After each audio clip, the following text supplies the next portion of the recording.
It's it's got the push button starter. You turn the key and Yep. Nice. Love a V8 engine, right? yeah, it's a great engine. Yeah. And It has a radio. Who cares? But it has a radio. and, Look, I mean, this interior is immaculate. You have how many miles? 37? 38. 38. Almost Wow. 39. So I'll put the top up. We'll film how the top goes up. So it's all push button, right? There's no. The last 6 inches are sort of semi-manual. It stops there. Okay. There's a little grasp button in here. You pull it down to the header, and then you push down on this button. Okay. And it locks. Oh, okay. So there's no. It's not like a latch. You're pressing a button. Right. You press Okay. the button, and then the windows will close if you hold it down. Oops. Nice. That's it. All right. Let's climb into the car.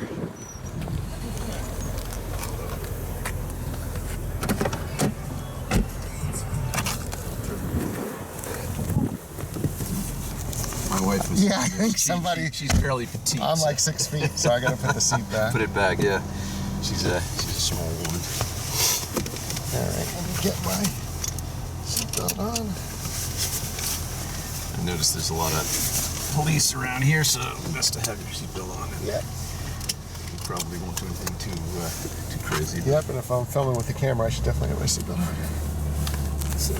So anyway, yeah, I mean it's a great car to drive. It's I have a Boxster, and it's not as light on its feet as a Boxster, but of course the power. Driving this car is an experience. Yep. The Boxsters are great, just a wonderful everyday car. It's my daily driver, but when you take this out, it's an occasion. It's just Yeah. This is a very torquey motor with 370 foot-pounds. yeah. It's a the M5, the E39 M5, which I also have, is known as the Beast. It has exactly the same engine and transmission combination. Right, the S62. But this car is about 200 pounds lighter. The body is all aluminum. Body and The body's aluminum. I think the engine, right, is aluminum. and yeah, basically I have read that it's not true, but they said basically the only things that are steel on this car are the rotors, brake rotors. Oh, really? Yeah. Well, the NSX is the same way. It's all aluminum suspension, aluminum engine, aluminum body. Yeah. So it's pretty light. Not as light as some of the older sports cars, but plenty of get up and go. And these Z8s, like you have, they only came in stick, which is great. So if you're Correct. looking for a used one, you don't have to sift through all the automatics. They're all stick shift. They are. I see the except key- for the Alpinas. Except for the Alpinas, which is not a real Z8. It says it doesn't have the S62. I like where that key placement is. It's in an odd spot where you're putting the key in here. Yeah, I'm not start sure. the car. I'm not sure what the thinking was there. Yeah. Other than they put the gauges over there, and it does make for a unique driving experience because Right. you have a pretty much wide open view in front of you. Right, and these gauges are angled towards the driver. So even though they're in the middle, they're really facing you. Right. Once you get over 100, I can't see how fast you're going anymore. And the ride is very good, so it's not like a real stiff. If No. you drive some, I'd consider this an exotic car just because of the looks and the power and the rarity. So it's not like you're driving, a stiff Ferrari or Lamborghini that's really going to beat you up. No, this car doesn't beat you up. With the top down, it's not. It's a noisy car with the top down. It's the wind noises. It's my old office. Oh, okay. Last place I worked.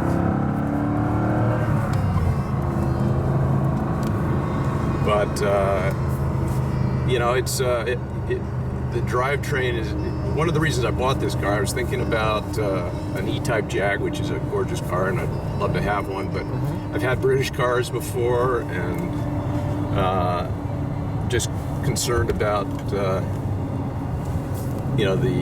maintenance and keeping it on the road. Whereas this, if you choose to, you can go to any BMW dealer and they can service the car. Right. What are the running costs for this car? How long have you had it? I've had it 3 years. I put probably close to 4,000 miles on it. you know, the mileage, gas mileage, you know, is not spectacular, but let's see. Can I go left? I got. Let's go down here. What would you say the gas mileage is? On the highway with a light foot. There you go. Yeah, it's got a lot of power.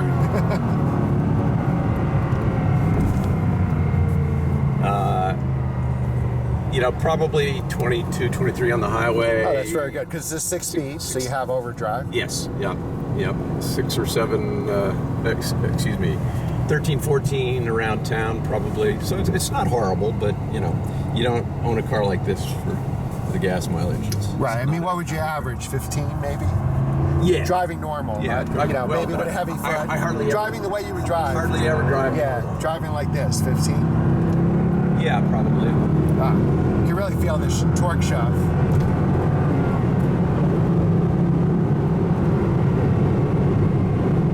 You know, with a convertible top, you can definitely hear the wind noise. I hear it right here in my right ear. But, you know, most of the BMWs, maybe the M5 notwithstanding, but if you drive any of the M3s, you know, they're really torqueless wonders. They're high revving, Right.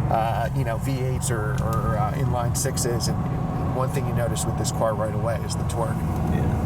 Well, you know, you and I, Glenn, have a little common history working for A&M back in, you know, 2000, 2001. Yep. And my favorite car, they didn't have the Z8. They had, you know, all the other BMWs. Oh, yeah, when I was there, they had the Z8. They, So I was still there when they had a Z8. yeah. Yeah. They had an M5 though. Yep. And I drove that. And that I took home as much as I could. Yeah. Because I just loved that car. That was just a great car. A lot of, at the time I had an E39 528i. Yep. And wonderful car, but when you got into the M5 with the, you know, with that that motor, it was you know, quite an experience. Yeah. And that you know, that's one of the reasons why I love this car. Yeah, we were really the first people that non-BMW employees to drive an E39 M5 back in 2000. Just curious. This is my old office.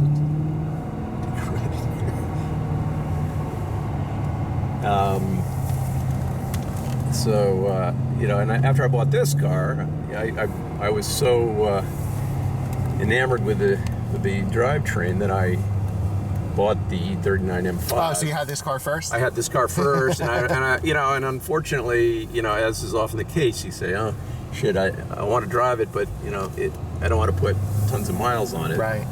So I bought a 2002 E39 M5 with about, when I got it, had about 70,000 miles on it, and I keep that as a, you know, as a daily driver type of car for down at my house in Florida.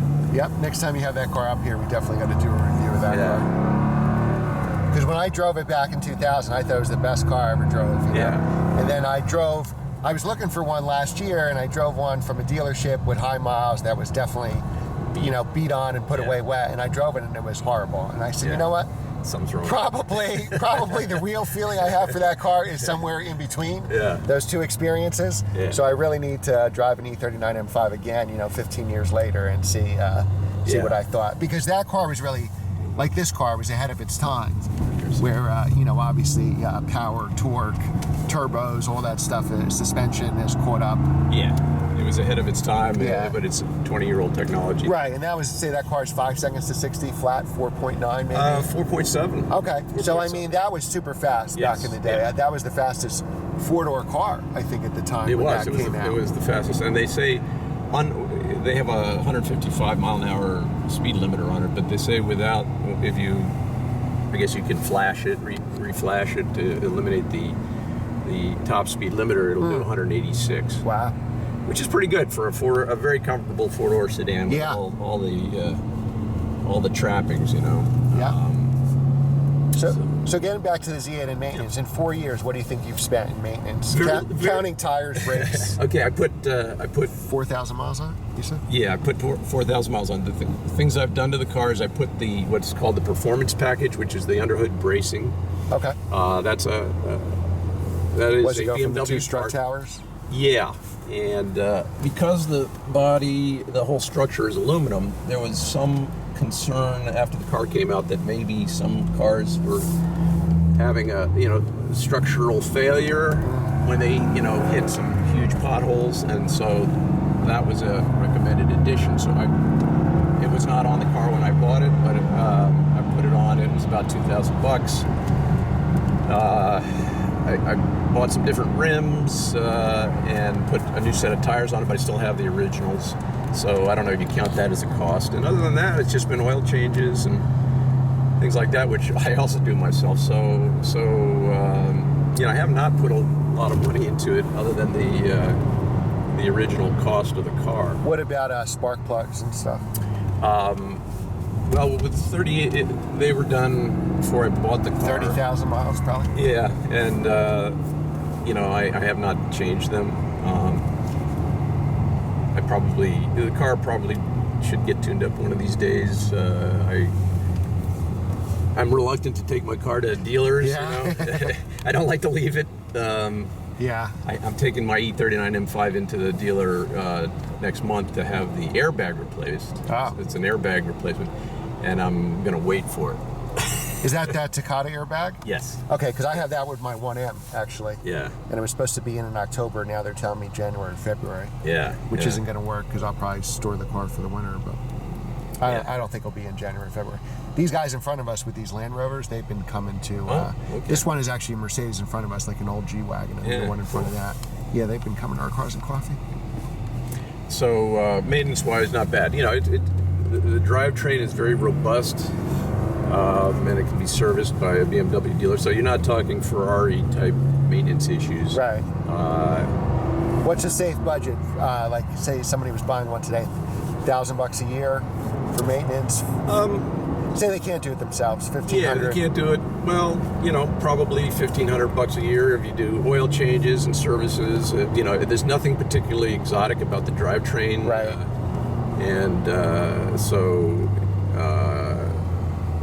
You don't have to do belt services, which in a Ferrari can cost you an arm and a leg. Right. The things you got to watch out for in these cars, there's a few things, known issues. The headlights fog, and they can't be unfogged, so you have to replace them. Okay. And they can be, they're about $1,200 per side. Oh, wow. And then the taillights, which was innovative technology, it was a neon taillight on both sides, neon brake and turn signals. They were supposed to last 50 years. Well, guess what? They last about 10 years. And now BMW is charging $3,000 per side. Wow. For brake light, taillight. So, if you were to buy one of those cars, you want to make sure that they're, either have been replaced or working properly. Now, have yours been replaced? The driver's side one has been replaced. The one on the left has not been replaced, and my headlights have been replaced. Before you? No, I did the headlights. Okay. They were a little foggy, and so I didn't like the appearance of it. So, but other than that, there's not too many watch outs on these cars. The drivetrain is a proven drivetrain from the E39 M5. They had 2 or 3 years of production of those before this car was launched. So it's a well-known engine transmission combination, and can do easily do 200,000 miles with proper maintenance. Now, does it eat oil like some of those early M5s? The early M5s drank, well, you'll recall the one we had 2000s. We had one at A&M that would drink a quart every 1,000 miles or so. They changed the piston rings in late 2000, and this car, I don't add oil between oil changes, and on my E39 M5, which is a 2002, I don't add oil, or maybe I'll add a half a quart at 3,500 miles or something. It requires both engines, well, both cars are the same engine, take a special weight oil. It's a 10W60. Yeah, that was my next question. Yeah, and I run it 5,000 miles on my E39 M5. Is this where? Yep. You can turn in here. Yeah. I do 5,000 miles in the E39 M5, and I do an annual oil change in this car just to keep it fresh. And I do the brake fluid services and stuff. So it's a pretty reasonable car to maintain once you get past the initial buy-in, which they've gone up in value. I think like a lot of cars, they're settling down a little bit now. They're not quite as crazy as they were for a while. Now, did you buy this car as an investment, or is it just a car? Okay. I bought it. I was thinking about buying the new C7 Corvette, and my wife doesn't like Corvettes, and I was thinking, wouldn't it make more sense to, instead of buying a Vet for $75,000, to buy a car that costs twice as much? right. But the true cost of ownership isn't so great, because my thought was, when I got done with the car, after however long that might be, and right now depreciate, that it would not have, it would probably have held its value, or not, maybe have gone up a few bucks. As it turned out, they've shown some pretty strong appreciation. Yeah. But I hope those. I was just hoping those Land Rovers didn't park next to my NSX. You can park next to my NSX. There's a spot. Is there a spot? Yeah. Okay, you're what, one row over? Yep, one row over. Okay. Yeah. So I didn't buy it as an investment, but I bought it with an eye towards. Maybe right in here. Yeah. To holding its value. Right. All right. Well. And it's been a great car. I love it. My intention is to keep it a long, long time. Has it gone up in value since you bought it? Probably, yes. Right? If you bought it 4 years ago. Yeah, I bought it 4 years ago, and they have gone up during that time. And one thing I think that, even though the miles are a little bit high, 38,000, the color, so many of them are silver and black. That being a different color, as you know from your NSX. Yep. People will pay a premium for the higher, for the different color. Right. So, so it's gone up. I'd say I would expect to see a 50% profit on it when I sell it. What did you buy it for? I paid $100,000 for the car. And what do you think it's worth now? I think 150. 150 with the mileage on it. Yep. That sounds reasonable. There's a lot of Z8s out there with under 10,000 miles on them. Right, but they're probably 200,000. They're pushing 200,000. Right. So I mean, let's do the math. So if you had it for 4 years, you bought it for 100 with sales tax 107, right? Mm-hmm. Put 1,000 a year into it. That's 111. Let's say, what's insurance? 1,000 a year. Yeah. Yep. So 115. 4 years of insurance. So you still made another $35,000. So you essentially, if you sold this, not only did you drive a Z8 for free for 4 years, but you also made $35,000. So you almost, and maybe not, that's not a C7 Corvette, but it's probably a C6 Z06. Right. You could sell this car and get a free C6 Z06, and you could tell everybody you drove a Z8 for free for 4 years. Yeah. All right. Well, thanks for your time, Bill. Okay, we appreciate Glenn. it, and it's always can't a pleasure. wait to see your E39 M5. We'll look forward to it. All right. Very good. Thank you.